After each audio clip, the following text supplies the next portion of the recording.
سلام دوستای عزیزم، به کانال خودتون خوش آمدین. ممنون میشم قبل از شنیدن داستان لایک و کامنت و شیر ویدیو رو فراموش نکنید. راستی زنگوله رو بزنید که اولین نفری باشین که داستانا رو میشنوین. حالا با من بیاید ادامه روایت رو بشنوین. بعد از حرفای مامان و ننه حسابی تو فکر بودم. نه نمیشد. با دختر بزرگی ازدواج کردن خیلی سخت بود برام. مهناز سرگرم درس خواندن شد. گاهی اما متوجه می شدم با فرید حرف می زنه. ولی خب سخت نمی گرفتم. سودا به هم نظری نمی داد. می گفت دخالت نکنم توی کارا بهتره. چون هیچ کسی از آینده خبر نداره. اگه می دونستم عمر عماد انقدر کوتاهه برای سن نمی گرفتم. تا توی بنده خودم تو جوانی بیوه نشی. تو آشپزخونه غذا درست می کردم. سودا به هم رفته بود خرید کنه. که تلفن زنگ خورد. گوشی و برداشتم عطیه بود. حالا احوال پرسی گرمی کرد و گفت تو با جان فکراتو کردی؟ خواستم بدونم میشه ما بیایم مزاحم بشیم؟ شما با اکبر حرف بزنید ببینید اصلا تفاهم دارین یا نه؟ گفتم عطیه جون الان موقع درس مهرنازه. این حرف بیاد وسط افکارش میریزه به هم. عطیه گفت ای بابا یه دیدار و حرف زدنه کاری نمی کنیم. باقی کارا باشه بعد مدارس ولی کارای اولیه بشه. گفتم الان سودا به جون نیست بذار بیاد باش مشورت کنم. عطیه با موزی بازی گفت ای بابا به اون بنده خدا باشه که دلش نمیخواد کسی جای پسرش بیاد. گفتم اصلا اینطوری نیست. سودا به مثل مادرمه. همش فکر خوشبختی منه. عطیه یکم سکوت کرد و گفت باشه و گوشی رو قطع کردم. دوباره زنگ خورد. مامان بود. با ذوق گفت تو با فتات بشم خبر خوب دارم. فتانه زنگ زد و شماره شما رو گرفت که با مهرناز حرف بزنه. اگه خدا بخواد عید میاد ایران. با خوشحالی گفتم چشمت روشن زهرا خانم. مامان گفت تو چه خبر؟ گفتم والا عطیه زنگ زده. نمیدونم چی کار کنم. مامان گفت بذار بیاد باش حرف بزن. دیدی آدم درستی بله رو بگو. بعد از ناهار مهرناز رفت سراغ درسش. به سودا بگفتم که عطیه زنگ زده اجازه خواسته تا بیان برای آشنایی بیشتر. سودا به که اصلا از اکبر خوشش نمیومد. گفت هرچی خودت دوست داری. 2-3 روز فکر کردم تا اینکه قبول کردم اکبر و عطیه بیان برای حرفای اولیه.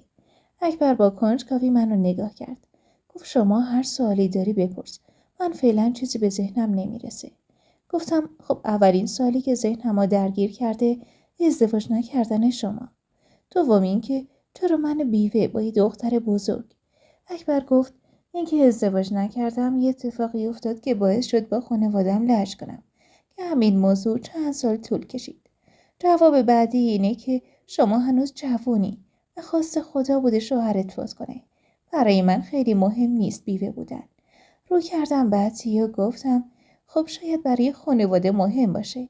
عطیه گفت والا الان فقط دلم میخواد اکبر سر و سامان بگیره. اکبر گفت یه سری حرفا هست که باید اول بگم. من پولدار نیستم. یه وقت فکر نکنید منم پولدارم برای این حساب زنم بشی. من یه خونه و ماشین دارم. تو محلاتی زندگی معمولی دارم. تو شرکت شوهر عطیه کار میکنم و حقوق میگیرم. مثل همه کارمندا. از زندگی تو تهران خوشم نمیاد. زیاد بچه دوست ندارم. شاید یه دونه. کلاً دلم میخواد یه زندگی آروم داشته باشم. دلم میخواد بهت احترام بذارم و در مقابل شما هم همینطور. اکبر ساکت شد. گفت ببخشید یه چایی میخوام. رفتم و چایی آوردم. اکبر گفت شما سوالی نداری؟ گفتم نه. با ساکت شدن من عطیه و اکبرم گفتن ما میریم ولی منتظر جواب شماییم. اون شب موقع شام همه چی گفتم. آقا منصور گفت والا آدم بدی نیست. یه دوره خیلی از خود راضی بود. ولی خب شاید زمانه عوضش کرده باشه. گفتم شاید نکرده. سودا گفت از حرفاش چی برداشت کردی؟ گفتم والا چیزی که بخواد منو گیج کنه نبود. مهرناز گفت مامان خانم من دوست ندارم تو ازدواج کنی. سری گفتم نمی کنم. آقا منصور گفت بابا جان این چه حرفیه؟ مادرت جوونه زندگی میخواد تو بری سر زندگی. مهرناز گفت تنها نیست شما هستین. آقا منصور گفت ما مگه همیشه هستیم؟ سودابه گفت مهرناز جون برای تو بهتره میشه زن دایی فرید. ولی فردای اون روز وقتی فرهناز اومد اونجا از حرفاش فهمیدم که به اکبر علاقه من بوده. گفتم خب چی شد که نشد؟ یعنی آدم خوبی نبود؟ فرهناز گفت اومدن خواستگاری. اون موقع شرایط ما مثل مهرناز و فرید بود. عطیه به مامان گفت بچه‌ان عشقشون زود گذره.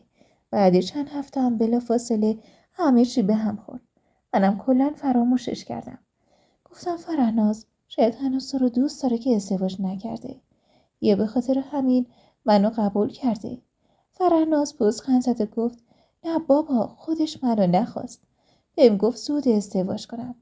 با حرفای فرهناز تردیدم بیشتر شد. وقتی عطیه زنگ زد برای جواب گفتم من حالا قصد ازدواج ندارم. حداقل تا موقعی که مهرناز عروسی کنه. عطیه کمی منو نصیحت کرد که به فکر خودم باشم. بعد قطع کرد. تا عید هیچ اتفاق خاصی نبود. تا اینکه هفتم عید فتانه اومد ایران. یه دختر خوشگل که کلی فرق کرده بود. با دیدنش دلم رفت. با آمدن فتانه زندگیمون دگرگون شد. خدا میدونه چقدر با نمک بود. برای هر حرفی جوابی داشت. همش در حال خندیدن بودم. فتانه اینقدر با مهرناز جور بود که همش خانه ما بود. رحمت و ناهید مهمونی دادن و از فتانه خوششون اومد برای وحید. ولی فتانه آب پاکی و ریخ رو دستشون. آنام قهر کردن و دیگه پیداشون نشد. چند روز پشت سر هم میرفتیم خونه ننه. فتانه گفت عمه بریم بازارچه یکم خرید. با مهرناز و فتانه رفتیم بازارچه خرید. دوست نداشتم چشمم به رضا بیفته. برای همین هی عجله میکردم. فتانه میگفت وای عمه چقدر عجله داری؟ من خرید دارم برای اونجا. از شانس خوب من رضا نبود. با خیال راحت خرید کردیم. اومدیم خونه با سر و صدای فتانه وارد خونه ننه شدیم که دیدم بهجت خانمم اونجاست و یکم تو هم بود. به سختی لبخند زد و گفت به به ماشاءالله فتانه چه خانومی شده. یکم نشست و رفت. به مامان اشاره کردم که چی میگفت. مامان گفت بنده خدا ناراحته. رضا پاشو کرده توی یک کفش که عفتو نمیخوام. میخوام جداشم. بهجت میگه از روزی که تو با تنها شده رضا اخلاقش با عفت بد شده. گفتم اشتباه کرده. مامان گفت منم بهش گفتم. تو با داره ازدواج میکنه. بهجت خوشحال شد. گفت برم خونه بگم جلوی رضا. گفتم کار خوبی کردی. چی فکر کرده پیش خودش؟ فتانه که همه حرفای ما رو شنیده بود گفت همه واقعا رضا تو رو دوست داره. اون موقع هر وقت منو تو گوشه میدید درباره تو سوال میکرد. گفتم ایس مهرناز میشنوه. ولی حالم گرفته شد. چقدر این مرد بده. ننه گفت کاش که بهش بفهمونی که داره اشتباه میکنه. گفتم بهجت بهش بگه کافیه. کلی به فتانه عادت کردم. اسم رفتن میورد ناراحت میشدم. ولی خب اومده بود 2 ماه بمونه. فتانه رفت. ولی اینقدر اونجا گفت مهرنازم هوایی شد و پاشو کرد توی یک کفش که منم برم پیش فتانه. گفتم من بدون تو چی کار کنم؟ ولی مهرناز شروع کرد به بهانه جویی. آقا منصور هرچی باش حرف زد فایده نداشت.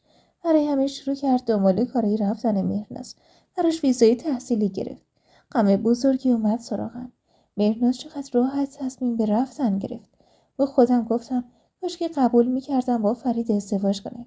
برای همین گفتم مگه تو فرید دوست نداشتی؟ گفت نه میخوام درس بخونم. من میرم و تو هم بیا اونجا. گفتم مگه من مثل تو هم؟ من بدون مامانم میمیرم. مهرناز رفت تو فکر. دلم میخواست بگه نمیرم تا من یه نفس راحت بکشم. کارم شده بود اشک ریختن. مهرناز تا 16 سالش بود خوب و بد نمیدونست. فتانه هم جوان بود و اوج خواسته هاش بود. با شناخت از اخلاق طاهر اصلا دلم نمیخواست بچم پیش اونا باشه. ولی آقا منصور تذکر میداد که تو با اگه فتانه نره هر اتفاقی تو زندگیش بیفته تو مقصری. گفتم میدونم.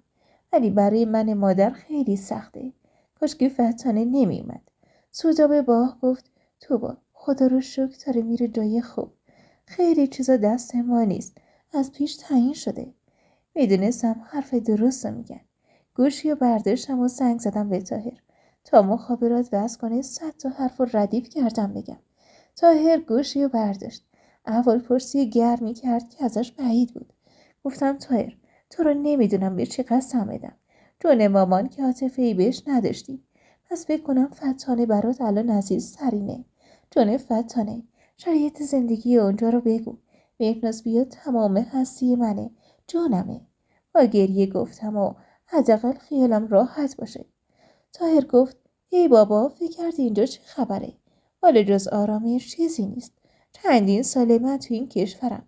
خودت خوب باشی زندگی خوبه. الان فتانه داره درس میخونه، عالیه. هر وقتم دوست داشت ازدواج میکنه. برای خودش شغل خوب پیدا میکنه. یعنی بهش کار خوب میدن. بچه نیستن که. مهرنازم بیاد درسشو بخونه. دوست داشت برگرده، دوست داشت بمونه. کمی بعد میتونی بیای پیشش. اینقدر سخت نگیر. شروع کردم به گریه. طاهر گفت روزی که من اومدم تو دلم آشوبی بود. حق داری، ولی الان روزی 1000 بار میگم روحت شده ازم. شدی سکوی پرتاب من. از دست جواهر نجات پیدا کردم. فتانه با اصرار اومد. ولی ببین چقدر خوشحاله. تنها غمش دوری از شماست که با اومدن مهرناز اونم تمام میشه. همه چی خوبه، بی خود گریه نکن. ولی بازم دوست نداری نیاد. فتانه گوشی رو گرفت و گفت همه خدا من و بابا مراقب بشیم. مهرناز و من با هم درس میخونیم، موفق میشیم. حالا میبینی یه روز خودت هم میای. میدونم الان به خاطر مامان زهرا مجبوری. گفتم نه، مجبور نیستم. من دلم نمیخواد بیام. خدا میدونه چی بهم گذشت. تا رفتن مهرناز یه دریا اشک ریختم. ولی اصلا دلم نمیخواست باعث بشم تصمیمش رو عوض کنه. روز رفتن مهناز همه خونه ننه بودیم. انگار دور از جون عزیزی از دست رفته بود. لبم به خنده باز نمیشد. راه میرفتم اشک میریختم. خدا رو قسم میدادم که هوای بچه‌مو داشته باشه. مهنازم تردید دلشو گرفت. با اشک گفت خب نمیرم. گفتم الان دیگه دیره. بابا منصور این همه خرج کرده. برو به سلامت. تو فرودگاه سعی کردم خودم رو کنترل کنم. دست مهناز رو گرفتم و با صدایی که میلرزید گفتم مهناز همه ی وجود منی. مراقب خودت باش. اگه کوچکترین مشکلی بود سری برگرد. به هیچ کس اعتماد نکن. مامان عاشقته. محکم بغلش کردم و با نفس بلند عطر تنشو کشیدم تا پرشتون مشامم. مهناز رفت. بی حال رفتم خونه ننه. اصلا حوصله نداشتم. ننه و ماماناش پشت پا گذاشتن. بوی عطرش دلم و بعد چند روز به صف انداخت. مامان گفت تو با جان، اون دختر رفت دنبال زندگی خودش. اون وقت تو عزا گرفتی، خجالت بکش. پاشو بگو، بخند، بخور، کیف کن، زندگی کن.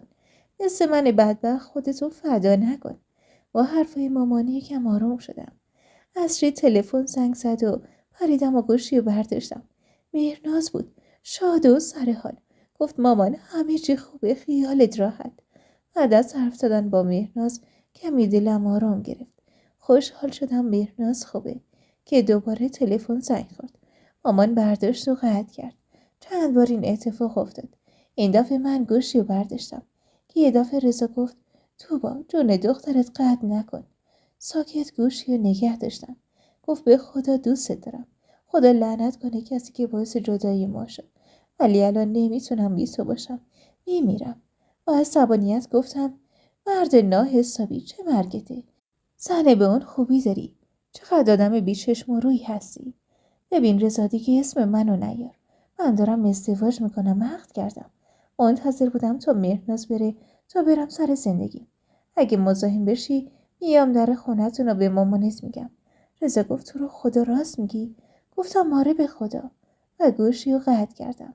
از دروغی که گفتم خودم خندم گرفت. ننه گفت یه بچه گذاشته رو دست عفت، حالا میگه نمیخوام. ننه از جاش پا شد، چادرش رو سرش کرد و رفت بیرون. ننه رفت سراغ رضا. گفت با زن شوهردار چی کار داری؟ یه بار دیگه سر راه تو با بیای آبروتو میبرم که جلوی کاسه با سرت بره پایین. وقتی ننه گفت چه چیزایی به رضا گفته، دلم برای خودمون سوخت. با یه دخالت بیجای بهشت و اون آقای بی‌وجدانم زندگیم ویران شد. شاید اگه زن رضا بودم بهتر بود. ولی خب اینم سرنوشت من بود. چاره‌ای نبود. چند ماه از رفتن مهرناز گذشت. خیلی سخت بود ولی گذشت. هر وقت بهش زنگ میزدم یا زنگ میزد آن خوشحال بود و من در حال اشک ریختن، ولی خیالم راحت بود که بچم راحته. یه شب بعد از شام آقا منصور منو صدا زد. گفت توبا جان، تصمیمی گرفتم، میخوام تو هم در جریان باشی. خونه رو گذاشتم بفروشم، 2 آپارتمان بخرم. یکی برای مهرناز که هر وقت برگشت امیدی داشته باشه، یکی هم برای فرهناز. خودمونم بریم خونه محلات. در و دیوار این خونه ما رو میخوره. سودابه از روزی که مهرناز رفته داغون تر شده. مطبم میدم کرایه. حق و حقوق شما هم داده میشه. دلم نمیخواد تو مجبور بشی اینجا بمونی. شاید دلت بخواد بری پیش مادرت. میدونستم عماد زودتر فوت کرده و بهش ارث نمیرسه و آقا منصور داره لطف میکنه. گفتم من کنار شما خوشحالم. پیش مامانم دارم میرم و میام. الان من مزاحم شمام. هر وقت بخواید میرم. سودابه محکم بغلم کرد و گفت نه به خدا. اگه الان نفس میکشم به خاطر وجود توه. ولی باید به زندگیت سر و سامان بدی.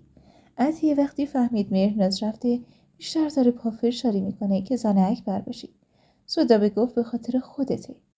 البته اینجا فروخته بشه خونه‌ای که برای مهرناز میخریم دست خودته. دلت خواست برو سوا زندگی کن یا اجاره بده به نام مهرناز، اختیار با خودته.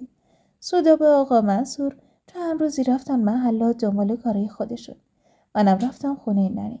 با کمال تعجب مرزیم هر روز میومد اونجا. با خنده گفتم مرزیه تون میای اینجا. مرزی گفت دلم برای آبجوی خوشگلم تنگ میشه. بعد با خنده گفت اینقدر که دلم میخواد جاریم بشی. گفتم برو بابا، مگه برادر شوهرت زن نداره؟ با ناراحتی گفت نه بابا، از هم جدا شدن. میدونی بچه دار نشدن. گفتم خب منو میخواد چیکار؟ مرزیه با ناراحتی گفت خب مگه چیه؟ گفتم مرزیه تو خواهر منی، دوستت دارم. یادم از عشق اون 2 میگفتی. حالا من بیام بچه دارشم بدم بهشونو برم دنبال قاضشرونی؟ مرزیه گفت با این چه حرفیه؟ میشی زنش، اون که نمیخوادش چی کنه؟ گفتم اونا عاشقانه هم و دوست داشتن، الان به خاطر بچه جدا شدن، غیر از اینه؟ مرزیه گفت خب نه. مامان گفت راست میگه، فردا بچه بیاد بره با زنش آشتی کنه چی؟ مرزیه رفت تو فکر. گفت نه بابا. گفتم چرا بابا، مگه دیوونم؟ حرفشم نزن. شب موقع شام محمد اومد، ولی مثل همیشه نبود. خیلی سنگین رفتار کرد. مامان گفت چی شده محمد جان، ناراحتی؟ محمد اولش چیزی نگفت. بعد گفت من باید از کاسه با بشنوم تو با شوهر کرده. با تعجب گفتم چی محمد؟ گفت امروز تو بازارچه رضا گفت که با جناقدار شدی. ننه که دلش نمیخواست محمد از موضوع رضا پی ببره گفت محمد جان، مادر رضا بهشت هر روز یه خواستگار برای تو با معرفی میکرد. هر ننه قمری رو ردیف میکرد بیار اینجا. منم این دروغو گفتم که دست از سر ما برداره. محمد گفت خب ننه جان کار بدی کردی، تو محل میپیشه، شاید یکی تو بارو بخواد آدم خوبی هم باشه. گفتم داداش محمد، خودم به ننه گفتم من شوهر نمیخوام، بذار همه فکر کنن، برام فرقی نداره. محمد که معلوم بود میخواست حرف برادرش رو وسط بکشه گفت خب چرا آدم خوب باشه؟ گفتم نه دلم نمیخواد.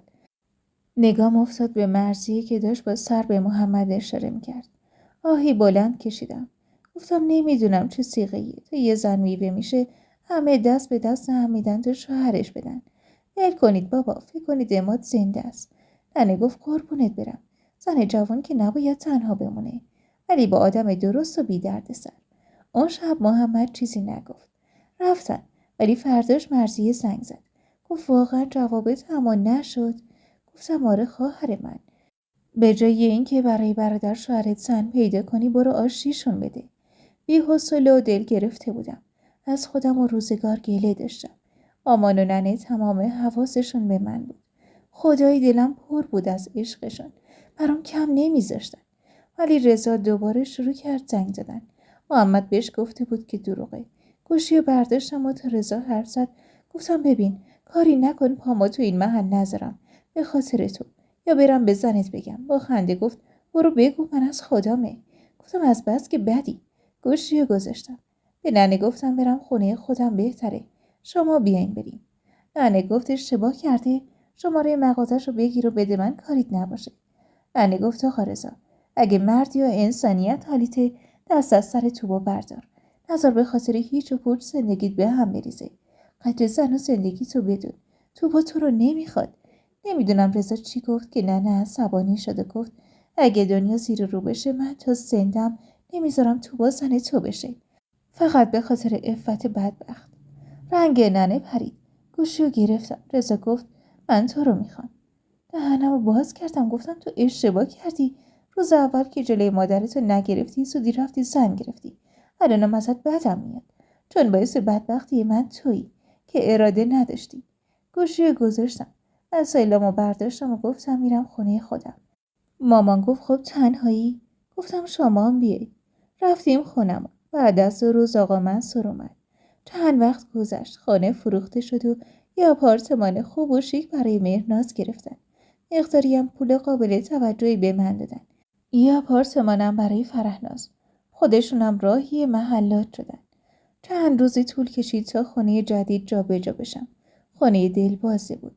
به مهرناز گفتم هر وقت بیای خونه داری. فعلا من مستاجرتم. خونه جدید 4 طبقه بود. من طبقه دوم بودم.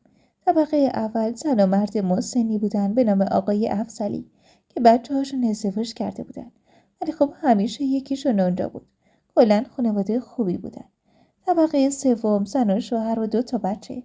طبقه چهارم یه خانم 60 ساله با 2 تا پسراش بودن. چند هفته گذشت. جلسه ساختمون بود که از منم دعوت شد خونه آقای افضلی. آماده شدم و رفتم.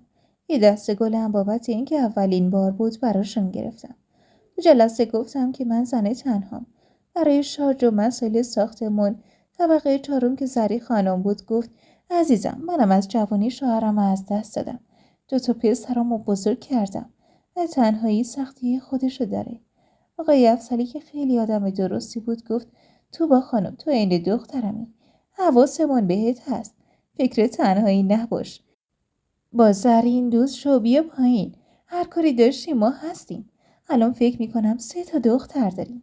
طبقه سوم امیر بود که از همون اول معلوم بود که ذات درستی نداره. گفت بله، وقتی توی یه ساختمون باشیم یعنی یه خانواده. منم که این محیط برام تازگی داشت. از همشون تشکر کردم. آقای افضلی فهمید من از نگاه امیر معصب شدم.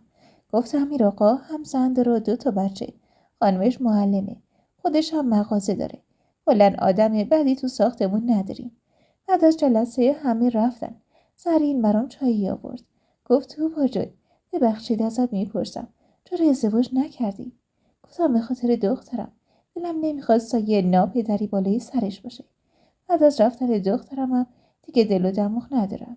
زرین گفت آفرین تو باجای، تو این ساختمون همه خوبن. پسرای زری خانم یکیشون ازدواج کرده. با یکی هم کارمنده، آدم درستیه. سعی کن با خانواده امیر رفت آمد نکنی. تو جوونی، فردا درد سر نشه. گفتم حتما. از راهنماییشون تشکر کردم و رفتم بالا. 2-3 ماهی گذشت. با زرین و دختراش جور شده بودم. هر وقت می اومدن منم می رفتم پایین. یا اونا می اومدن بالا. آدمای خیلی خوبی بودن. با زریم که اگه تو پلا می دیدم سلام علیک می کردم. ولی امیر برام درد سرساز شد. فکر کرد که میتونه با من باشه. به هر بهونه‌ای سر راه من سبز میشد. ولی خب من انقدر سنگین رفتار کردم که به خودش بیاد. ولی متاسفانه از رو نمیرفت. تا اینکه یه روز درو زدن. رفتم جلوی در. دیدم یه خانم محجبه با قیافه خیلی معمولی جلوی دره. گفتم بفرمایید. گفت من اکرمم. طبقه 3. ببخشید دیر خدمت رسیدم. آخه من شاغلم، سرم شلوغه. اومدم با همسایه جدید آشنا بشم. اکرم خیلی ساده و خودمونی بود. تا تعارف کردم اومد و گفت که عاشق شغلشه. ولی امیر میگه بشین خونه و به بچه‌هات برس. من نمیتونم. گفتم خب شاغل بودنم برای خانما سختی خودشو داره. خنده گفت شما شاغلی؟ گفتم نه، من حقوق شوهرم که فوت کرده هست، راحتم. گفت بچه؟ یه دختر دارم برای ادامه تحصیل رفته اروپا. اکرم که انگار برق گرفتش گفت پس تنهایی؟ گفتم نه، مادرم، پدر و مادر همسرم میان و میرن.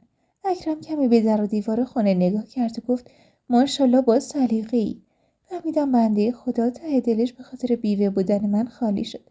شاید این حس رو هر کسی داشته باشه. برای اینکه خیالش راحت بشه گفتم خیلی خواستگار دارم. خودم انقدر عاشق شوهرم بودم که به هیچ مردی فکر نمی کنم. اکرم پا شد و خداحافظی کرد و رفت. به زرین خانم گفتم اکرم اومد و خوش آمدگویی کرد. زیبا دخترش که با من خیلی صمیمی شده بود گفت خواسته خیالش راحت شه. تو چطور زنی هستی؟ ولی دلواپسیه اکرم اشتباه نبود، چون بعد از چند ماه یه بار تو خیابون امیر منو دید.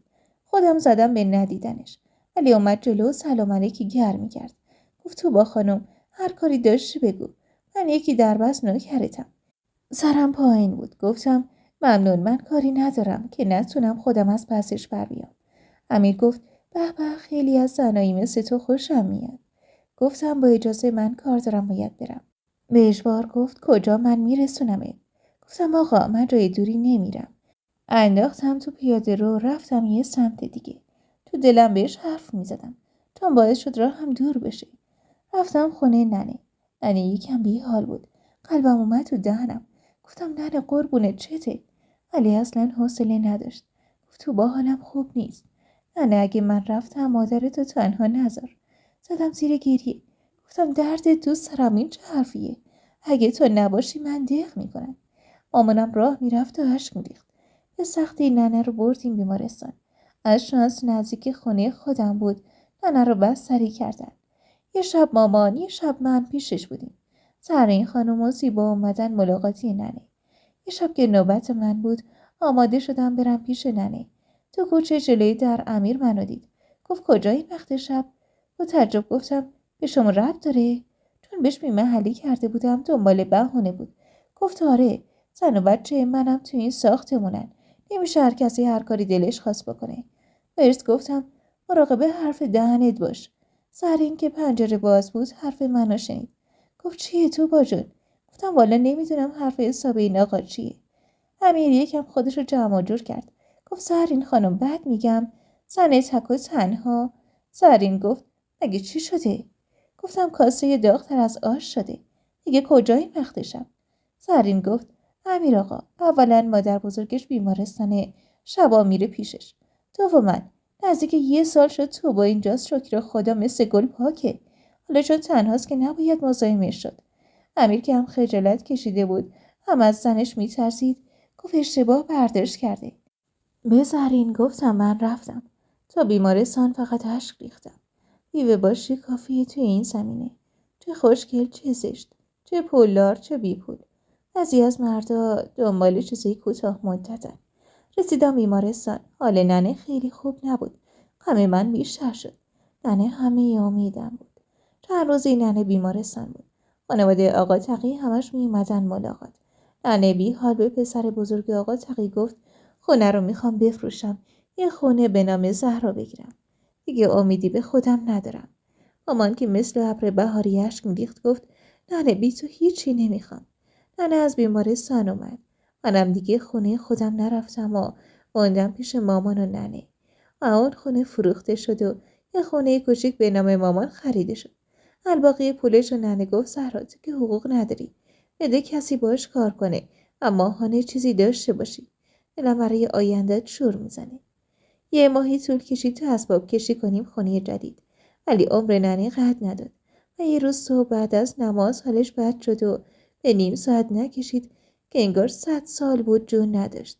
با صدای جیغ مامان و من همه همسایه ها ریختن تو خونه. البته هنوز خونه قدیمی بودیم، کامل تخلیه نکرده بودیم از اونجا که ننه دلش روی همین محل بود. همونجا مراسمش برگزار شد. مامان حسابی افسرده شده بود. دلم براش کباب بود چون همدمش رو از دست داده بود. تا 40 ننه کارمون فقط گریه بود. بعدش گفتم مامان خونه‌ای که خریدی و بده اجاره، بیا با من زندگی کن. مامان گفت آره، تنها یه دوست ندارم، طاقتم ندارم. این خونه رو به نام تو میکنم. دنیا رو چه دیدی؟ اگه یه روز مهناز بیاد خونه‌ش رو بخواد تو در به در میشی. شکر خدا رحمت خونه داره و ازش بد نیست. مرزیم که شکر خدا و ازش خوبه. طاهرم که ایرانی است. فقط تو هستی. همینطور که ننه دست منو گرفت، منم دلم میخواد هوای دخترم رو داشته باشم. محکم مامانو بغل کردم. با گریه گفتم تو جون منی. بعد 3-4 ماه مقداری پول خودم داشتم، مقداری هم مامان. خونه رو دوباره عوض کردیم و یه خونه حیاطدار کوچیک و با صفا خریدیم. البته به نام من. مامان گفت خونه آپارتمانی دوست ندارم. برای همین اونجا رو دادیم اجاره. آدرس خونه جدید رو دادم به زرین خانم. گفتم حتما بیاین. خونه جدید رو خیلی دوست داشتم. با صفا بود. دلم خیلی نمیگرفت. دور حوضش رو پر کردم گلدون. هر روز حیاطو میشستم و کیف میکردم. مامانم کمی روحیش بهتر شده بود. گفت تو با اینجا رو خیلی دوست دارم. خوشحال و شاد بودیم. البته اینم بگم رفتن به اون خونه آپارتمانی هم بزرگترین اتفاق خوب و برام داشت. چون با زیبا و زرین دوستی صمیمی شدیم و مثل خواهر کنار هم بودیم. هفته یه بار یا اونا میومدن یا ما میرفتیم و به خونه سرکشی میکردم. همه کنار خانواده افضلی بودیم. شکر خدا همه چی عالی خوب بود. کرایه رو میگرفتم و حقوقم بود، دغدغه‌ای هم نداشتیم. یه شب زرین خانم و زیبا خونه ما بودن. بعدش هم بابام گفت زرین خانم ما قم زندگی میکردیم. یه روز صبح پیله کرد که بریم تهران پیش ننه زندگی کنیم. کلی بحث شد تا شوهر خدا بیامرزم قبول کرد. اومدیم تهران. مامان از اول سرنوشتش رو برای زرین تعریف کرد. زرین که غرق حرفای مامان بود گفت وای چه سرنوشتی، کاش که داستان زندگی تو بنویسی. با خنده گفتم می نویسم، ولی بازم داستان ادامه داره. ببینیم سرنوشت باز برامون چی میخواد. اون شب وقتی اینو گفتم میدونستم بازی ادامه داره. تا اینکه چند ماه بعد مهرناز و فتانه اومدن ایران. پر از شور و اشتیاق بودن. مهرناز خوشگل تو دلبرو شده بود. دوری از من قوی ترش کرده بود. تو فرودگاه چشمم بهش افتاد و گرفتمش بغلم. فقط اشک میریختم. مهرناز گفت وای مامان چرا گریه میکنی؟ من که خوب و سلامتم. الان باید شاد باشی. راست میگفت. طرز فکر اونا با من فرق داشت. ما خودمونو گرفته بودیم. همش به استرس و فکر و خیال. با آمدن بچه ها کمی به خودم اومدم. دلم جشن و مهمونی میخواست. به مامان گفتم یه جشن بگیریم و همه رو دعوت کنیم. بذار یکم شاد باشی. مامان گفت من از خدام تو شاد باشی. هر کاری لازمه بکن. به مهناز گفت باشه. ولی اول بریم پیش سودابه و بابا منصور. فتانه و مامانا با اصرار با خودمون بردیم محلات. سودابه با دیدن ما انگار دنیا رو بهش داده بودن. در حال تدارک جشن کوچیکی بودن. همه از اومدن مهناز خبردار شدن. عطیه زودتر از همه اومد دیدن مهناز. با خوشحالی گفت وای توبا جون، الان وقتشه که مهناز بشه عروسم. فرید هنوز ازدواج نکرده. مهناز گفت من اصلا فکر ازدواج نیستم و بایدم سر بزنم و برگردم. جشنی که آقا منصور گرفت، عطیه و خانواده‌اش اومدن. اکبر زن گرفته بود و زیر چشمی نگاهی به من میکرد. سودابه گفت ببخشید بهت نگفتم.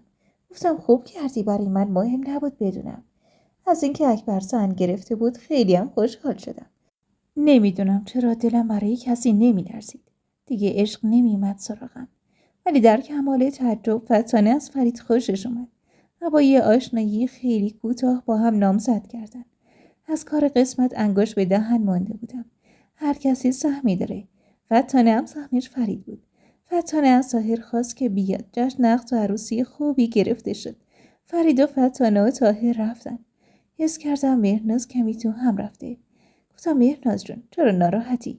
گفت آره ناراحتم، ولی نه به خاطر ازدواج فتانه با فرید.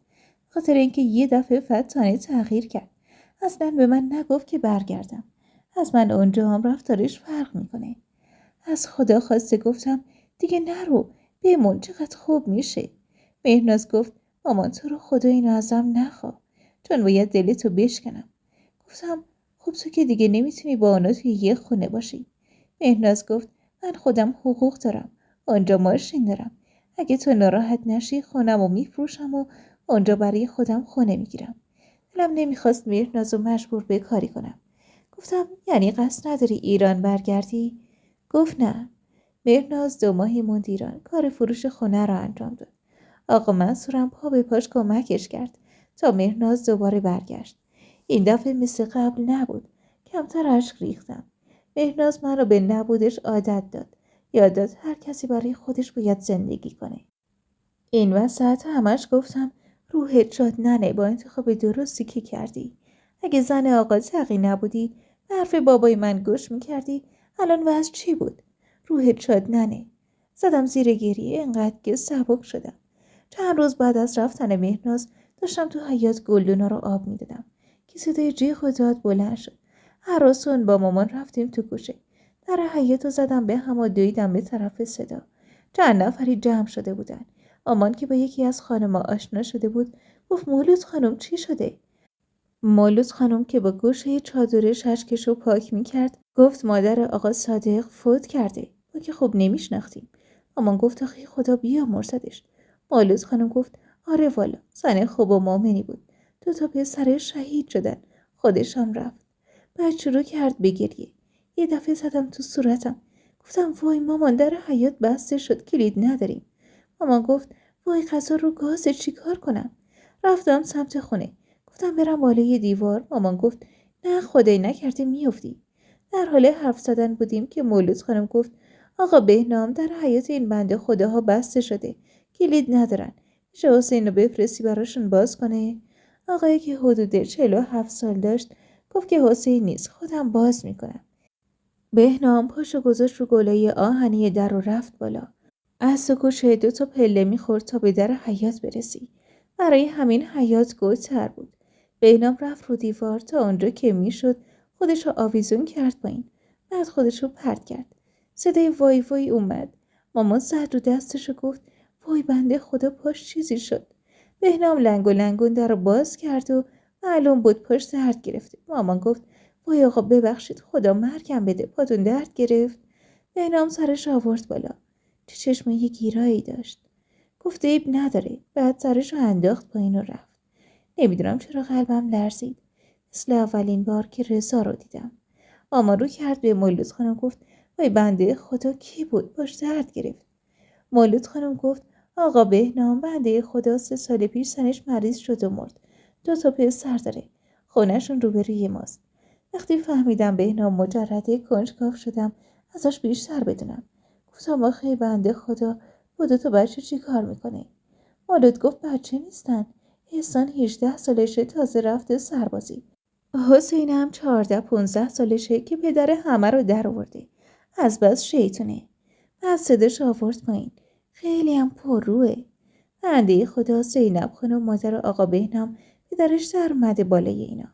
مامان گفت خدا برای کسی نیاره. خیلی سخته. مولود گفت مادر شوهر و عروس هم با هم زندگی میکردن. بنده خدا یه موقع هایم سر بچه ها بحثشون میشد. بدبخت فاتی ناقافل مریض شد و رفت. زینب موند و این بچه ها. حالا هم شکر خدا از آب و گل در اومدن. مامان گفت نگهداری یه پسر بچه خیلی سخته. مولود گفت آقا بهنام خودش آدم ساکت و خوبیه. کارمند بانکه. ولی 2 پسراش یه خورده سرتیق شدن. مامان از مولود تشکر کرد و تعارف کرد بمونه. مولود خانم گفت نه الان شوهرم میاد. مولود رفت و منم معلوم نبود چی گفتیم شده. همش قیافه بهنام جلوی نظرم بود. چند روز تو کوچه عزاداری بود. ریسه کشیده بودن و پرچم سیاه زده بودن و برو بیا بود. مامان گفت توبا میخوام برم خرید. گفتم منم میام. با مامان از کوچه رد میشدیم. چند تا پسر نشسته بودن و بلند بلند حرف میزدن و میخندیدن. یکیشون اسمش حسین بود. مامان گفت آقا پسر شما پسر آقا بهنامی؟ از جاش پا شد و گفت بله. مامان گفت در حیاط ما بسته شد کلید نداشتم. بنده خدا بابات از در رفت بالا. فکر کنم پاش درد گرفت. حسین گفت آها آره پاشو بسته. مامان گفت وای راست میگی؟ الان خونه است ازش عذرخواهی کنم؟ حسین گفت آره. مامان رفت سمت در حیاط. حسین دوید و گفت بابا بیا. صدای یه خانومی اومد. گفت چی کارش داری؟ مامان بلند گفت حاج خانم سلام. زینب خانم اومد دم در و بعد از سلام و احوال پرسی مامان براش تعریف کرد که چی شده. اونم که معلوم بود آدم خیلی خوش اخلاقی نیست گفت چیزی نشده یکم درد گرفته. بهنامم اومد دم در. بعد از احوال پرسی مامان ازش عذرخواهی کرد. بهنام گفت کاری نکردم وظیفه بوده. زینب خانم گفت کدوم خونه ای؟ بهنام گفت خونه آقای مهدوی رو خریدن. زینب خانم گفت مبارکتون باشه. حالا من زیاد بیرون نمیام، از کسی خبر ندارم، پام درد میکنه، به سختی تو خونه راه میرم. مامان گفت انشالله همیشه سلامت باشی.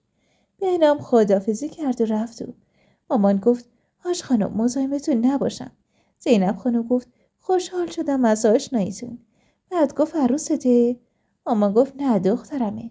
دوتایی با هم زندگی میکنیم. دامادم و شوهرم چندین سال پیش به رحمت خدا رفتن.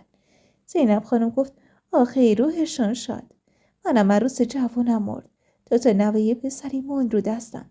3 دختر دارم، خدا نگهدارشون باشه. به نوبت میان اینجا کمک. بعد آهی کشیده گفت زندگی بازی زیاد داره. خداحافظی کردیم و رفتیم خرید و برگشتیم. بهنام دم در بود، ولی این دفعه با دقت منو نگاه کرد. از اون روز تقریبا به هر بهونه‌ای همو میدیدیم. دلم با دیدنش صاف میرفت. مامان بو برده بود، گفت تو با خبریه؟ گفتم نه، برای چی؟ مامان گفت والا از خدام تو سر و سامان بگیری. سرمو انداختم پایین. شب آشغالا رو میبردم سر کوچه. بهنامو دیدم. با خنده ملیحی گفت بدین من ببرم. با خجالت گفتم نه مرسی. آروم رفتم سر کوچه. از شانس کوچه خلوت بود. بهنام گفت مامان گفت شوهرتون فوت کرده. گفتم بله خیلی ساله. بهنام گفت چرا ازدواج نکردی؟ گفتم قسمت نبود. از اون شب علاقه ما به هم شروع شد. بهنام شماره محل کارش رو داد.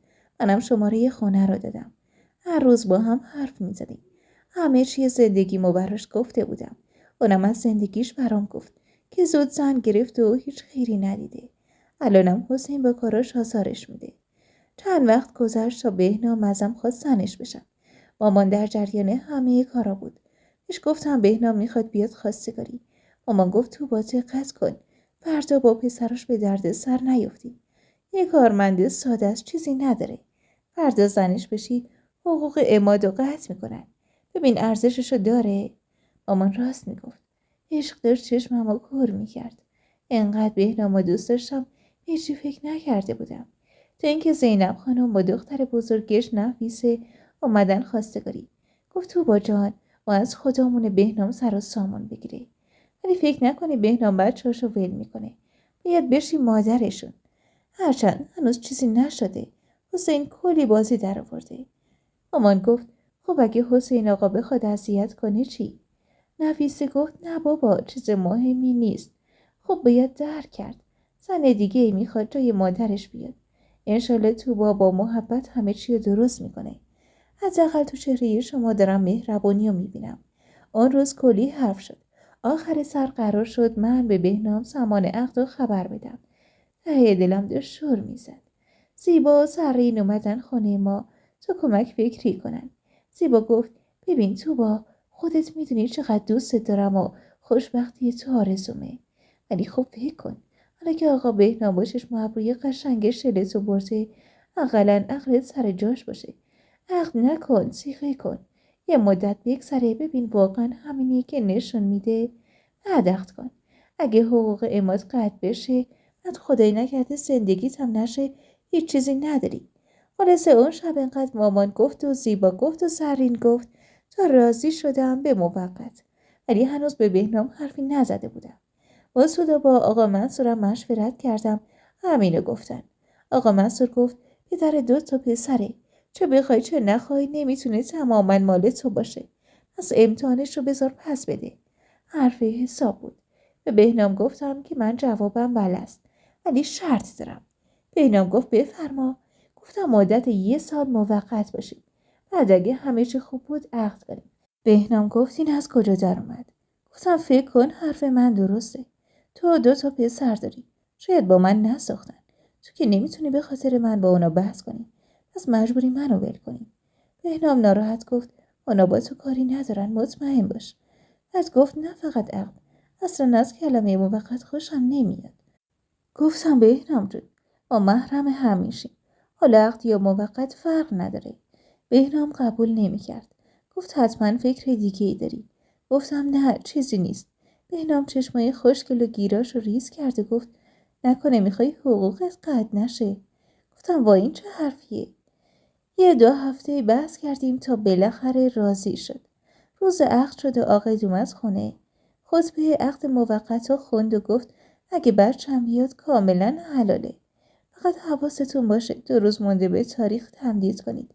یا اگه خواستی زودتر عقد کنی الباقی رو عروس خانم ببخشه. باطل شو دوباره عقد بخونیم. چادر سفیدی رو سرم بود. سرین و زیبا مامان و سودابه هم بودن. بعد از خواندن خطبه همه دست زدن. مامان رو سرم نقل ریخت و سودابه هم که اشک میریخت منو بوسید و تبریک گفت. اون شب خونه مامان موندیم. چون بهنام گفت مشکلی با حسین پیش اومده و باید حل بشه. منم چیزی نپرسیدم. مامان گفت تو با همینجا بمون. 2 تا در فاصله است. به بهنام گفت نه دیگه. لطفاً اینو مثل موقت تو پاچه من نکن. از ترس حرف زدن بهنام دلگیر شدم. گفتم این چه وضع حرف زدنه؟ به خاطر اینکه اینجا کسی نیست گفتم بچه‌ها راحت تر باشن. بهنام که معلوم بود خیلی عصبانیه گفت از فردا بیا سر زندگی تو رفت. اون شب کنار مامانم خوابیدم. مامان دستشو کشید رو موهام و گفت توبا به خدا کار خوبی کردی عقد نکردی. معلومه بچه‌های چماشین راه سختی داری ولی یادت باشه جای عزیزترین کسیشون رو گرفتی. تو باید بهشون خوبی کردن و یاد بدی. فردا بعد از ظهر که بهنام از سر کار اومد زنگ زد که آماده بیام دنبالت. گفتم آره حاضرم. مامان از زیر قرآن ردم کرد. گفت برو انشالله که خوشبخت بشی. چشمم پر از اشک شد. مامان گفت گریه نداره خدا رو شکر بغل دستمی. وارد خونه شدم. زینب خانم اومد جلوی در. گفت خوش اومدی به خونه خودت. نفیس هم اسفندود کرد. همه خانواده بهنام شام اونجا بودن. 3 تا خواهر و شوهراشون و بچه‌هاشون. ولی حسین نبود. گفتم حسین آقا کجاست؟ نفیسی گفت رفته خونه مامان بزرگش 2-3 روز دیگه میاد. آخر شب همگی رفتن. زینب خانم گفت اتاقای بالا مال شماست. برو سر زندگی ده انشالله خوشبخت بشین. رفتم بالا 2 تا اتاق تو در تو. ریخت و پاشو کسی. دوراب یه طرف. لباس یه طرف. کاملا خونه مجردی. لای در کمودا باز بود. بهنام گفت ببخشید خونه مجردیه. تفلک مامانم به شام و نهار میرسه. زیادم هست. تو دلم گفتم یعنی 3 تا خواهر نتونستن اینجا رو تر و تمیز کنن. فردا صبح بعد از صبحونه فرشا رو جمع کردم و دادم قالیشویی. پرده ها رو در آوردم. کلاً همه جا رو ریختم بیرون. گفتم تو حسینیز همه جا تمیز شه. مامان اومد کمک. 3 روز طول کشید تا خونه شد عین دسته گل. بعد رفتم پایین. یکم همونجا رو تمیز کردم. زینب خانم گفت ول کن بابا خودتو خسته نکن. فردا همین آش و همین کاسه است. بهنامم هر روز کلی قر میزد که چرا همه جا رو به هم زدی. گفتم خب باید همه جا تمیز باشه. ولی بهنام فقط دنبال این بود تا از نبود حسین نهایت استفاده رو بکنه. 4 روز گذشت. حسین اومد و با تعجب همه جا رو نگاه کرد. زیر لب چیزی گفت. کمودا رو باز کرد. یه بلوز کشید بیرون و رفت پایین. بهش گفتم حسین جان بیا عزیزم. اومد بالا. گفتم حالت خوبه؟ گفت هی کارتو بگو. گفتم ببخشید به وسایلت دست زدم. خواستم کمی همه جا مرتب بشه. حسین بهم نگاهی نکرد و رفت تو کوچه. بلوزی که تنش بود و پرت کرد به در اتاق و رفت. موقع شام غذا رو چیدم. صداش کردم حسین آقا بیا شامتو بخور. حسین اومد سر سفره. جوراباشو از پاش در آورد و کرد تو همو پرت کرد گوشه اتاق. بدون اینکه دستشو بشوره نشست سر سفره. بوی بد پاش اتاقو پر کرد. چیزی نگفتم. غذاشو خورد و رفت تو بالکن نشست. اون شب در وسط اتاقو بستم و جای حسین رو انداختم. بهنام گفت جای منم بذار تو اون اتاق. گفتم چرا؟ گفت توقع نداره که بیام جلوی حسین تو این اتاق بخوابم. از خجالت چیزی نگفتم. ولی کار بهنام برام عجیب بود. تا صبح تو فکر بودم از کار بهنام. خب چرا زن گرفتی؟ فردا بعد از ظهر که بهنام اومد گفتم تو میخوای همیشه جدا بخوابی؟ گفت فعلا. چند ماه به همین روال گذشت. بهنام بی حال بود و به حسین تذکر نمیداد که بهداشتش رو رعایت کنه. منم هرچی با حسین دوستانه حرف میزدم بدتر میشد. قشنگ نقش یه نوکر رو داشتم براشون. دلم از بهنام بد جور گرفته بود. شبا کنار حسین بود. منم تنها. وقتی برای زیبا تعریف میکردم گفت اون تو رو برای کار خونش میخواد. خدا رو شکر عقد نکردی. رفته رفته از کارای بهنام دلگیر و دلگیرتر می شدم تا اینکه احسان اومد و وضع بدتر و بدتر شد. با حسین فقط ریخت و پاش میکردن و نظم و انضباطی وجود نداشت. به بهنام میگفتم تو باید بهشون بگی که رعایت کنن، ولی بهنام در کمال تعجب گفت چی فکر کردی؟ بیام هر روز سر کار خونه بس را بندازم؟ هر کسی وظیفه‌ای داره. گفتم من که نگفتم کار خونه کنن، میگم میان خونه دستاشونو بشورن، تو رو باشونو پرت نکنن. من که نمیتونم تذکر بدم. بهنام گفت اصلا تو چیزی نگو که درست نیست. گفتم متاسفانه ازت دلگیرم. شب که پیش من نیستی. رفتارتم خیلی بده. بهنام در کمال ناباوری گفت چه فرقی داره؟ روز میام پیشت. 8 ماه از زندگیم با بهنام گذشت. وقتی حقوق میگرفت همش خرج پسرها خونه میشد. یه جفت جوراب برای من نخریده بود. میگفت حقوقم نمیرسه. کار منم فقط شستن و پختن بود. بهنام چیزی از فهم و شعور نمیدونست. حرف خودش بود و کار خودش رو قبول داشت. بعد 10 ماه دیگه بریدم. شاید کسی میشنید میگفت چه کم جنبه، ولی اینطور نبود. کسی منو داخل آدم نمیدونست. فقط کارگری کردم و کسی حرفمو درک نمیکرد. شبا بهنام با پسرا میخوابید و باشون بگو بخند میکرد و یادشون نمیداد که هر کسی وظیفه‌ای داره. فقط میخواست اونا شاد باشن.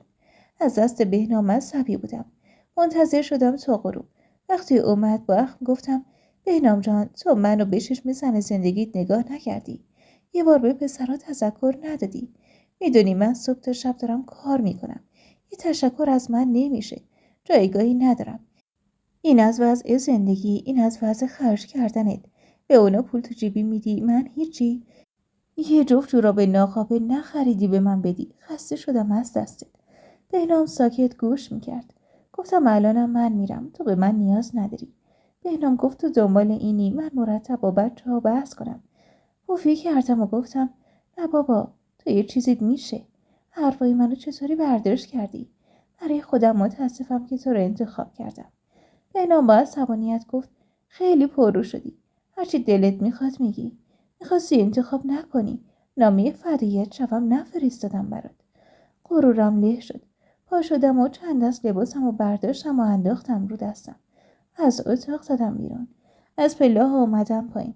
از در خواستم برم بیرون. حسین اومد تو. بهنام گفت تو با. تا دید حسین اومد ساکت شد. یعنی غرورش اجازه نداد جلوی حسین به من بگه نرو. در حیاط باز کردم و رفتم خونه مامان. مامان با دیدن لباسم گفت خیر باشه، چی شده؟ البته کم و بیش در جریان بود. وقتی از موضوع خبردار شد گفت تو رو خدا تمومش کن. اینم مرد زندگی نیست. ولش کن، برای خودت خانومی کن. خدا رو شکر حق نکردی. دلم برای آرامش خونه تنگ شده بود. اون شب گذشت و از دست بهنام اینقدر ناراحت بودم خدا میدونه. خودش زحمت نداد جلوی منو بگیره بگه نرو. پس معلوم شد اصلا منو دوست نداشته. فقط به خاطر کارای خودش و نوکریش منو میخواست. تا صبح گریه کردم از حماقتی که کرده بودم. از سوء استفاده‌ای که ازم شد. 2 روز گذشتن که بهنام فیلش یاد هندستون کرد. اومد دم در و به مامان گفت تو بارو کار دارم. رفتم دم در. گفت نازک نارنجی بودی من نمیدونستم. گفتم نه، ازدواج من و تو اشتباه بود. الان فهمیدم. 1 ماه و خورده به اتمام شدن صیغه مونده. فردا میریم برای فسخ. بهنام گفت خودتو لوس نکن. بیا بریم خونه. گفتم شوخیت گرفته، ولی من جدی گفتم. بهنام ساکت شد و کمی منو نگاه کرد. گفت بی خودی زندگیتو خراب نکن. خنده گفتم وای کدوم زندگی؟ من تو اون 10 ماه چیزی ندیدم. نه عشق نه احترام. تو منو جلوی بچه‌هات نوکر نشون دادی. حالا هم حرفی نیست. اینم چوب عشق یه طرفه بود که خوردم. بهنام گفت یعنی من دوستت نداشتم؟ گفتم اینو از خودت بپرس. بهنام گفت حالا دیگه باید چی کار میکردم؟ گفتم وا چی کار کردی؟ اونو بگو. واقعا چی کار کردی؟ بهنام گفت بیا بریم. از فردا هر روز تو خونه میگم تو خانومی نه نوکر. هر روز کلی با حسین بحث میکنم تا تو خیالت راحت شه. گفتم بهنام برو، منو بیشتر هرس نده. من اینو خواستم. بهنام گفت چی تو سرت بود که از اول گفتی موقت باشه؟ گفتم اومدم مال و منال تو بالا بکشم که نشد. بهنام رفت بیرون و در حیاط و محکم بست. ساختمون تکون خورد و زدم زیر گریه. مامان اومد کنارم. گفت تو با دیوونه شدی؟ گفتم مثلا اومده بود آشتی. دیدی چطوری منو بیشتر اذیت کرد و رفت. یه هفته خبری نشد تا اینکه زینب خانم و نفیسه اومدن. نفیسه گفت این چه کاریه؟ زشته. بچه که نیستی. بیا برو عقد کنید برید سر زندگیتون. این دوتا پسر نهایتا 2 سال پیش شمان. زن میگیرن و میرن. گفتم من مشکلم با بهنامه. الانم کاری باش ندارم. بعد از رفتن اونا با مامان رفتیم خونه زرین خانم و به اجبار زیبا 2 روز اونجا بودیم. گفتن کار خوبی کردی. کمی آروم شده بودم. وقتی اومدیم خونه تلفن زنگ خورد. بهنام بود. گفت یا عقد کن و بیا خونه یا هرچی دوست داری. گفتم نه جدا میشم. رفتیم محضر و فسخ شد. دلم از بهنام شکست. چقدر دوستش داشتم. مهم نبود پول نداره، هدیه نداده، چیزی برام نخریده. خودشو میخواستم. ولی گند خورد به تمام دوست داشتنم. مامان میرفت خرید، منم از خونه تکون نمیخوردم. مامان از این وضع ناراحت بود. گفت تو با خیلی از اینجا بریم. و اینکه عاشق این خونه بودم ولی راضی شدم برای رفتن. 3-4 ماه طول کشید خونه رو فروختیم و با یه خونه دیگه عوض کردیم. آمدیم تقریبا نزدیک زرین خانمینا. بعد از جابجا شدن تو خونه جدید 4 ماه گذشت که آقا منصور فوت کرد. از خجالت هم بهشون نگفته بودم چی شده و جدا شدم. چند روز کنار سودابه بودم. گفت تو با شوهرت ناراحت نشه موندی اینجا. گفتم نه. بعد زدم زیر گریه. دلم پر بود. سودابه گفت چی شده؟ سیر تا پیازو براش گفتم. سودابه گفت کار خوبی کردی. لیاقت تو رو نداشته. تا 40 آقا منصور مهرنازم اومد ایران.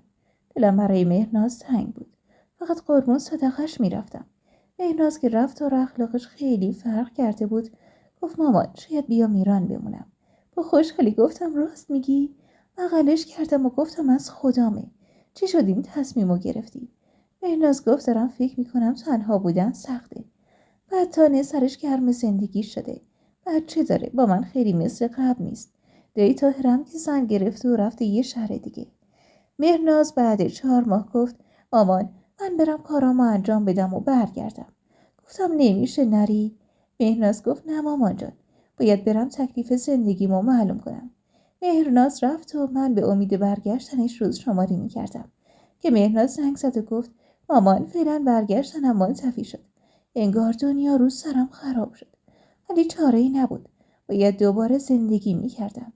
اون روزا خبر عروسی وحید به سر رحمت کلی دلمون رو شاد کرد و چند روز تو رفت و آمد بودیم. شب حنابندون کلی بزن و برقص کردیم و منم مجلس رو گرم کرده بودم. تو نخ مرزیه بودم. همش برام قیافه میگرفت. آخر شب که خلوت شد و غریبا رفته بودن گفتم چیه مرزیه؟ برای من پشت چشم نازک میکنی. گفت حق دارم. تو از بهنام چرا جدا شدی؟ من جلوی شوهرم تو سر خور شدم. همه سر کوفت میزنه. گفتم والا به ما همه چه؟ دوما اگه چه کار اشتباهی کردم؟ شوهر اولم که خواست خدا بود. بهنامم دیدم آدم خوبی نیست. نمیتونستم به خاطر آبروی تو بسوزم و بسازم. مرزی گفت همه زندگیاشون کم و زیاد داره. نمیشه که هر روز زن یکی بشن. بغض گلومو گرفت. گفتم تو که خواهرم اینو میگی. آی به حال بقیه. بله همه مشکل دارن. با هر مشکلی نمیشه جدا شد. ولی من باید خودمو فدای 2 بچه مردم میکردم. مگه بچه خودم چه تاجی به سرم زده که میومدم برای بچه مردم گذشت میکردم. مامان ناراحت گفت مرزی چی میگی؟ بچم چه کار خطایی کرده؟ چند سال داره تنها زندگی میکنه مثل گل. حالا از شانسش آدم خوب گیرش نیومده. تو چی میگی؟ رحمت گفت خودش شانس بده. مامان هواتو داره تو همه چی. خیلی زود فهمیدم برای جدایی از بهنام نیست. گفتم حرف آخرتونو بگین. رحمت گفت روی حرفم با مامان خانمه. مگه تو از ما بهتر بودی که خونه ننه همش مال تو شد؟ گفتم اینو بگین چرا سخرا کبرا میشینین؟ اون خونه مال شما. خدای من بزرگه. مامان گفت بس دیگه. حرف اضافه نشنوم. خوبه والا. مرزی خانم تو رو تو با شوهر داد. خوشبخت شدی شکر خدا. آقا رحمت ما رو تو با آورد تهران و بدرفتاریش رو این بدبخت کشید. برای کار تو به ننه اصرار کرد. حالا شکر خدا همه چی داری. خجالت داره به خدا اینو بگم. دنیا به دنیا بشه، خونه مال تو باز. فردا من نباشم بچم کجا بره؟ حقشه. بعدش چندین سال بابات نیست که خرج منو داده. اگه حقوق تو با نبود من در و دیوار خونه ننه رو میخوردم. مرزی یه بار گفتی مادر داری یا نه؟ بعد از جاش پا شد و گفت تو با مادر پاشو بریم. ناهی جلوی ما رو گرفت و گفت واقعا چرا؟ فردا عروسیه، زشته، حالا با هم کنار میه.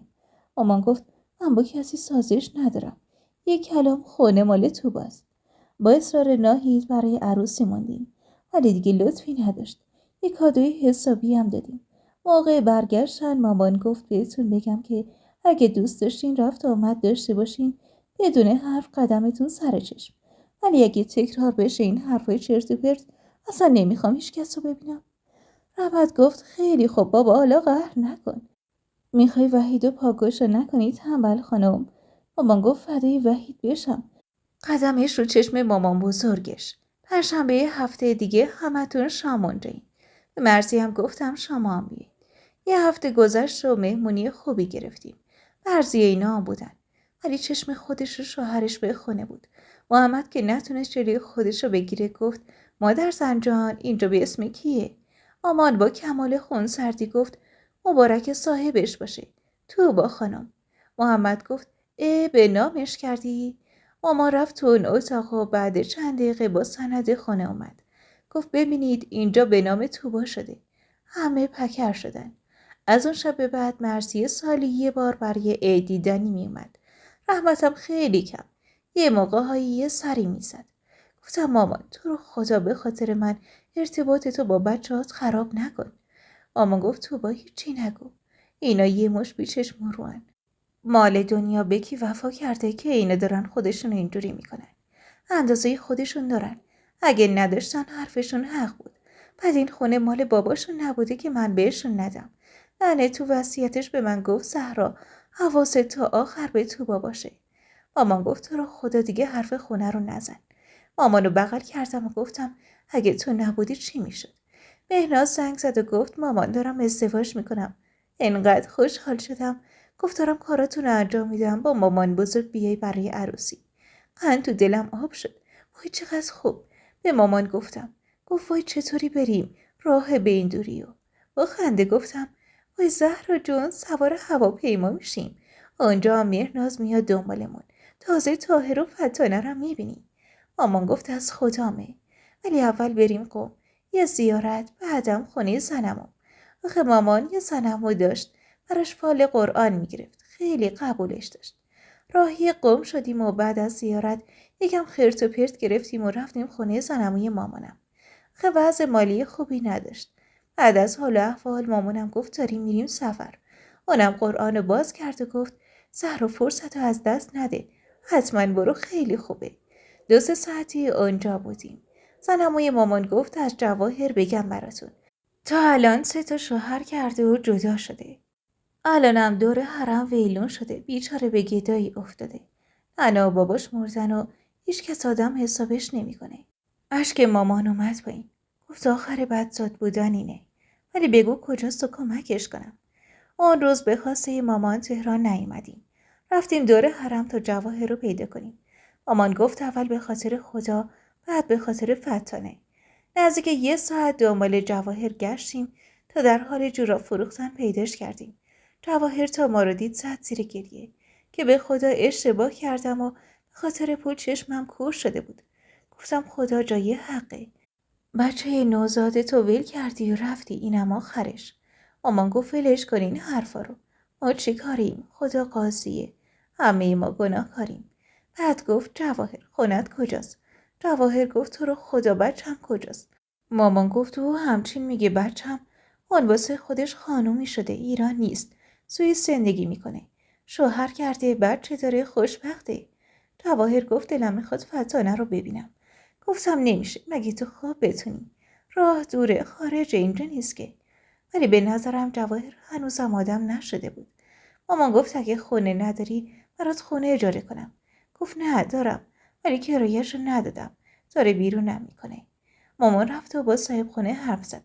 ازش شماره حساب گرفت. گفت اجارت رو میدم. این زن رو بیرون نکن. اونم از خدا خواسته قبول کرد. مامان یکم پول داد به جواهر. برگشتیم تهران. از کار مامان تعجب کردم. آخه چرا بهش کمک کردی؟ ولی مامان اصول خودشو داشت. گفت فقط خدا رو در نظر داشت. 2 ماه حین باد گذشت و من و مامان و سودا به راهی شدیم. توی فرودگاه مامان از دیدن طاهر و فتانه زد زیر گریه. همه ما رو نگاه میکردن. فتانه هم اشک میخت. گفت مامان زهرا من عاشقتم. تو برام بهترین مامان بودی و هستی. قشنگی اونجا آب و هواش دل آدم و آب کرد. اینقدری که بعد عروسی 3 ماهی که اونجا بودیم مثل باد گذشت. دلمون نمیخواست برگردیم. مهرناز گفت مامان اگه دوست داشته باشی میتونم اینجا برات اقامت بگیرم. گفتم وای که دنیا رو بدن به مامان زهرا رو ول نمی‌کنم. سودا به همش میگفت تو با بمون، به خدا عالیه اینجا. کنار بچه‌ت باش خوشبخت میشی. من و مامانت که دیگه پیر شدیم. گفتم بابا منم 40 سالم گذشته پیر شدم. ولی مامان چیزی نمیگفت. معلوم بود دوست نداشت از من جدا بشه. خودمم همین حس رو داشتم. به فتانه نگفتم که مامانتو دیدیم. ولی به طاهر گفتیم. اونم گفت خدا رو شکر حقش بود. وقتی رسیدیم تهران چند روزی حال دلمون خوب نبود. بودن با بچه‌ها حال هوای دیگه ای داشت. تو دلم طاهر رو دعا می‌کردم که اون موقع این تصمیم رو گرفت. اگه با مخالفت ما شل میشد چی؟ مامان گفت تو با خوب شد رفتیم. خیلی بهمون خوش گذشت. تو با منو ببخش خودخواهی کردم برگشتی. زد زیر گریه. گفت بی تو میمیرم. دست مامانو بوسیدم و گفتم فدات شم. مگه من بدون تو میموندم. تو جون و عمر منی. شب موقع خواب نگاه مامانی کردم. دلم ماشوب شد. وای نکنه مامانم چیزیش بشه. نه خدا به من رحم کن. بدون مامانم میمیرم. آروم مشک میریختم. نه مامانم سنی نداره. 69 سالشه. بعد به خودم گفتم خاک به سر تو با این فکر چی افتاده تو سرت دیگه بخواب. تا صبح بعد خواب شدم. فردا صبح از خواب پا شدم و سماور رو روشن کردم. دیدم مامان نیست هوری دلم ریخت. رفتم در رو باز کردم کوچه خلوت بود. برگشتم تو. تازه ساعت 7 صبح بود. در حیاط باز شد و مامان با نون تازه و پنیر و کره اومد. گفتم وای مامان دلم ریخت. مامان گفت وا رفتم نون بگیرم. مگه دفعه اولمه؟ بعد از صبحونه رفتم سمت گوشی. اول به سودا به زنگ زدم. اونم دلش گرفته بود. ولی گفت شکر خدا فرهناز و بچه‌هاش رفتن پیشش. بعد زنگ زدم زیبا و سرین بیان اونجا. اونام از خدا خواسته اومدن. تا شب کلی گپ و گفت شد و به گو بخند. آروم به زیبا گفتم دلم برای مامان شور میزنه. زیبا گفت خاک تو سرت چرا همش فکر بد میکنی؟ گفتم آخه چند روز پیش یه جوری حرف زد دلم ریخت. زیبا کمی سر به سرم گذاشت. 5 ماهی شد. دیگه فکر بد از سرم رفته بود و زندگی روال خودشو داشت. مرضیه اومد اونجا و ما رو دعوت کرد برای نامزدی دخترش. به مامان گفتم تو برو من نمیام. ولی مامان اصرار کرد بریم زشته. به احترام حرف مامان رفتیم. یه جشن ساده نامزدی بود. خیلی مهمون نبود. به اصرار مرضیه شام ماندیم. آخر شب راهی خونه شدیم. محمد اومد سر کوچه. یه تاکسی در بس گرفت تا سر کوچمون. سر خیابون ما بلوار بود. راننده این طرف خیابون گفت مادر میشه اینجا پیاده بشی نرم این همه دور بزنم؟ مامان گفت آره ولی ای کاش قبول نمی کردیم. از بلوار رد شدیم. البته راهی نبود. ولی تو اون خلوت شب تا مامان پاشو گذاشت و خیابون که به ظاهر هیچ ماشینی نبود تا منم اومدم پامو بذارم صدای ترمز ماشین رو برخورد با چیزی گیجم کرد. پریدم و مامان مثل پر هوا افتاد زمین. یادم میاد با صدای جیغ من تمام خونه های اول کوچه ریخته بودن بیرون. ماشینی که زد به مامان فرار کرده بود. ولی من اصلا حواسم نبود. دستمو گذاشتم زیر سر مامان و گفتم چشماتو باز کن. تو رو خدا. یکی از آقایون اونجا زنگ زد به آمبولانس. تا آمبولانس بیاد کل کوچه ریخته بودن بیرون. من فقط جیغ میزدم و گریه میکردم. مامان تو رو خدا چشماتو باز کن.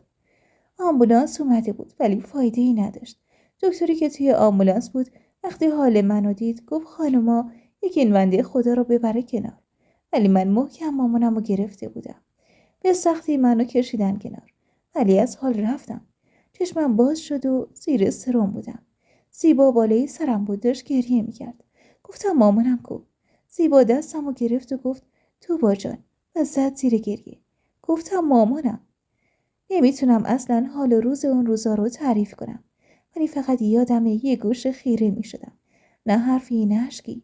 جای خالی مامان داغونم کرد. مرزی و رحمت بعد از 40 رفتن خونه هاشون. خیلی براشون سخت بود. داغون شده بود. ولی جای شکرش باقی بود. با خانواده‌شون سرشون گرم شد. ولی من داغون بودم. سودا به تو چند ماه کنار من بود. ولی خب فرهنازم حق داشت نگران مامانش بشه. پاییز خونه من فقط اشک بود. فکر کرد سودا به هم اینجا مریض میشه. اومد و بردش. تنها شدم. ولی از اینجا که هیچ کار خدا بی حکمت نیست، زیبا جای خواهر رو برام پر کرد. با اینکه سالها گذشته مثل 2 خواهریم. همیشه توی هر کاری کنار هم بودیم و هستیم. بعد از رفتن مامانم چند تا خواستگار داشتم. به همه جواب منفی دادم. اصلا حوصله نداشتم مردی وارد زندگیم بشه. هرچی مهناز اصرار کرد برم اونجا قبول نکردم. تو خونه‌ای که با مامانم 1000 تا خاطره داشتم زندگی میکردم تا الان. 60 سال از سنم میگذره. تمام خاطراتم رو مرور میکنم. چرا از قم اومدم؟ کار خدا بود که این شد سرنوشتم. تمام دلخوشیم به چند تا دوستان بود که موقع دلتنگی کنارشونم. مرزی و رحمت میان و سر میزنن. ولی بازم تنهایی سخته. الان با اومدن کرونا به مهرناز گفتم بریدم میخوام بیام پیشت. مهرناز با کمال میل کارامو انجام داد. و راهی شدم. البته نصف راهو رفتم. امیدوارم که بهترینا برای همه باشه. تصمیمای خوب تو زندگی نقش مهمی داره. ولی در کنارش آنچه قسمت باشه همون میشه. امیدوارم خوشی و سلامتی مهمون خونه هاتون باشه. عزیزای من، خیلی ممنونم که تا پایان داستان همراه من بودین. خدا نگهدارتون باشه.